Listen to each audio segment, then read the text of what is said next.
What up, people? It's your boy Chig, and you're through to the chopping block.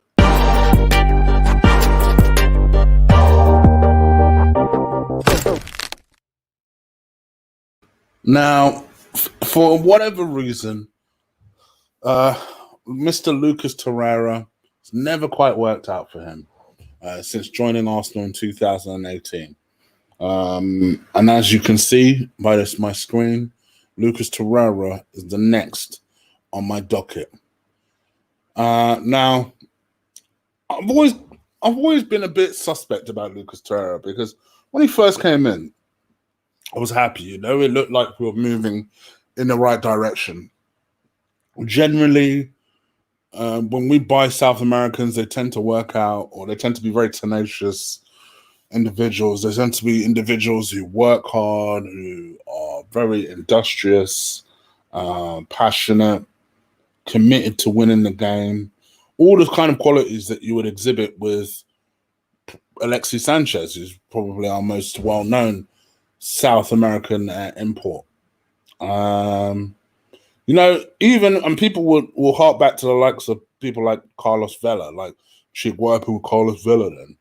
I always liked Carlos Vela. I never thought he was given a big chance at Arsenal, actually. And I think when he did come in, he did pretty well. I like that market. I think it's a market that we should explore more because I do think there are some gems out there that we can really take advantage of. But I digress. Lucas Torreira joined Arsenal in the summer of 2018 under Unai Emery. He wasn't the first choice. The first choice was Thomas Partey. The second choice was Steven Nzonzi. When Emery couldn't get any of those two, the board decided to bring in someone that, let's be honest, none of us had really heard of. But everyone had likes the look of. We saw this little guy who, as tiny as he was, gave you maximum effort. We came up with an amazing song for him. Lucas Torreira. No. I'm singing this Danny Ceballos song. It's the 5 foot tall Uruguay song. I can't remember the lyrics now. It's been a while since I sung them.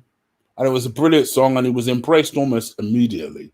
Almost really from the first game. £26 million signing, slid in well. And actually, what we realized over the course of the next couple of games was that he was doing a lot of Granit Xhaka's running for him. One thing that we had now come to learn about Granit Xhaka is the best way you get the best out of him is if he's not running and chasing the ball. And if he's not running and chasing the ball, it's because someone next to him is. And that's what Lucas Torreira does. He will cover ground. He's very tenacious, like I said. Loves making a last-ditch tackle. Loves very good interceptor, generally. All the things you want, really, from a central midfielder, except one crucial thing. For me, he was never really the guy that is going to step in and... Sorry, I'm just going to try and make sure I'm not screwing this up yet because I'm about to change the picture. He was never really the guy that you would have called on to be this imposing figure. Sure, he'd be in your face, he'd step on a couple of toes here and there, do whatever's needed. But he was never structurally that guy. Like, I could understand why there were certain times Emery used to drop him. Because actually, he would often find himself drifting out of position. And he'd find himself high up the pitch. You're thinking, what is Lucas Torreira doing up there? Emery decided after a while to just drop him altogether. Started dropping him for games, and we barely really saw him. And then when we did see him, strangely, he was being played in Mesut Ozil's role, in the number 10 position, which... I must admit, bamboozled everybody. But I think the realization and the belief was that there is a usefulness for someone like Torreira, but maybe not as a holding DM. Maybe as someone who wins the ball high up the pitch and then lays it on for someone like a Granit Xhaka or someone who is a bit capable of the ball to then try and start an attack. It was a very unusual way of setting the team up. Just essentially getting your guy to go up there and try and win the ball. And actually, what we quickly found out that Emre much preferred and much trusted this young man over Lucas Torreira. And of course, this became a problem because obviously we bought this guy in for 26 million and we're not really trusting him. We're not really using him. 2018 came and went. Then that was the first time that Lucas Torreira thought about actually going and maybe perhaps returning back to Italy. I must admit, I wasn't necessarily against the idea. And I know at that time it was blasphemous to even think such a thing. I remember this time last year, it was a case of, what do you mean? We just got to a European final and Torreira was pivotal, I should say, to that. People were even thinking, all right, well, if we did sell him, then we should sell him for 50 million. And I'm thinking, all right, apart from the fact that he's 23 years old, why would he be sold for 50 million? He's not done anything that would be worthy of 50 million. But people believed that he was that useful for us. And then there was some flirtation. You know, the manager from Sampdoria, I think there was rumors that he was going to join AC Milan at the time. And then there was another rumor that his wife was the one behind this whole unsettled feeling, that she basically hated it in England and really wanted to return back to Italy. And this story that started, I remember that week, it started like it was nothing. It was the kind of story that you would immediately dismiss. It suddenly had legs. And actually, what was more telling than anything, Lucas Torreira, if anything, was hiding. He wasn't saying a damn thing. He preferred to say nothing. And that, to me, was the most telltale sign of the whole thing, that he wasn't saying a word.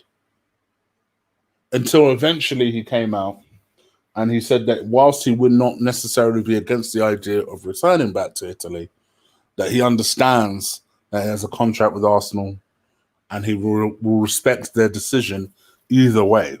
So not exactly a please don't sell me. It was more of a I'll roll with whatever you roll with sort of answer. So I guess Arsenal took that the way they took that and they decided to proceed with Lucas Torreira. Obviously, at the time, Emre was still in charge. And then Emre was dismissed in September. And Freddie Ljungberg came in, and Freddie Ljungberg wasn't really using him. Not in a way that we thought. And then Freddie came in and went, and then Mikel Arteta came in. And then initially started using Torreira, and then maybe after 3-4 games, gave up on Torreira in that position.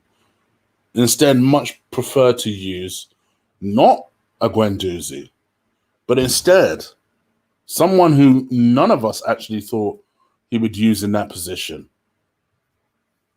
Started using Dani Ceballos. This one threw me. This one completely threw me. Never saw that coming in a million years. But immediately I completely understood. Because he did everything that Lucas Torreira did. But actually was a much cleaner passer. Held the structure a lot better. Had a lot more general awareness. Was tactically more inept. And suddenly Lucas Torreira finds himself on a bench by someone who plays as a number 8, playing in his position. So then we're now at the point with Lucas Torreira where it's now the summer of 2020, a year on from when people were talking about the fact that we should not sell him under any costs. Some people were demanding 50 million. What difference a year makes when we are now in a position where we're considering bringing in an injury-prone player to replace Lucas Torreira? Now, I said this on my show yesterday. I quite like Diarra. I think he's a good player. I think he was developing pretty well. Then obviously got himself an injury. But I also understand why Arsenal would be potentially looking at him.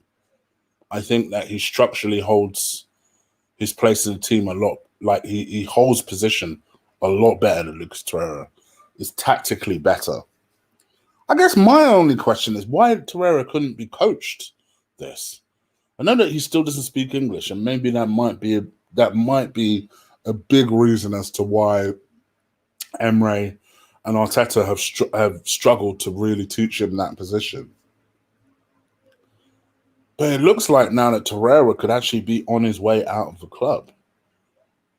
And actually, I'm now in a position where I have to say I've never been overly besotted with Torreira. But I must admit, I do think that maybe his time at the club has come to an end. And actually, I'll go a step further for Lucas Torreira. I actually believe that if it was me, I would much rather sell him than sell this young man.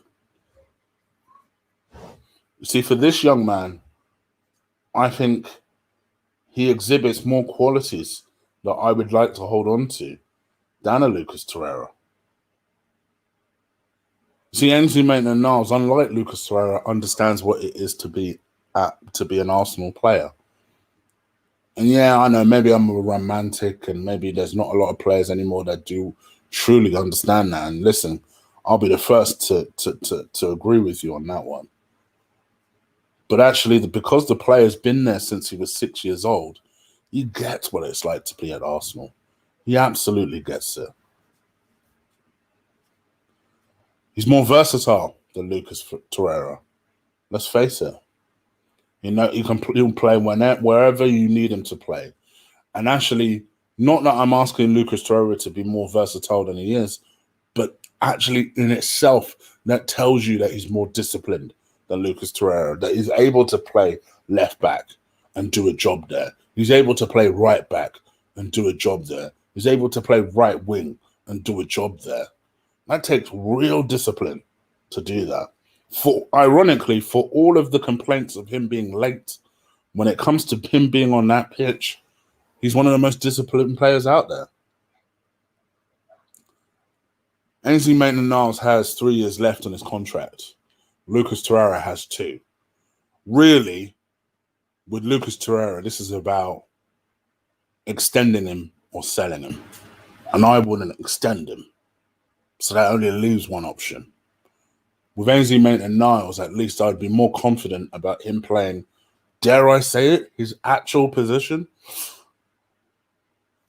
over a Lucas Torreira.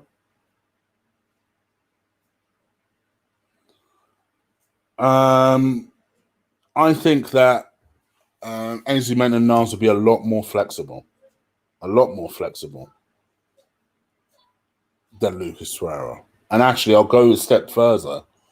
I think that Ainsley Maitland-Niles suits Arteta's system better than Lucas Torreira. It's for those reasons, apart from the fact that actually I think Ainsley Maitland-Niles is probably cheaper as well, quite frankly, if we're talking about wages. Those are the reasons why I'd get rid of Lucas Torreira. Because I think at the end of the day, I think he's a good player. And funny enough, I actually think once he goes somewhere where I think he is really appreciated and adored, and that, he's 24 years old. He's still young enough that you can coach him about the discipline of holding your position as a DM. I think you can coach him. I just don't. There are certain players at Arsenal at the moment where I think just because they're not good for us doesn't mean I think they'd be a bad player overall. Ironically enough, I think Guendouzi is one of them. I think if Guendouzi went to an Italy or went to a Spain, I think he'll do really well. This is another one who I think if he just goes back to Italy, I think he does really well. What do you guys think? Let me know. I just realized I left out my music, which I'm pretty annoyed at, but I'll leave it for the time being. But anyway, you guys, let me know what you think. Leave it in the comments below. And apologies for this video coming out so late. Just had a... You know what? No excuses. I'll be better. All right. Take care. Bye.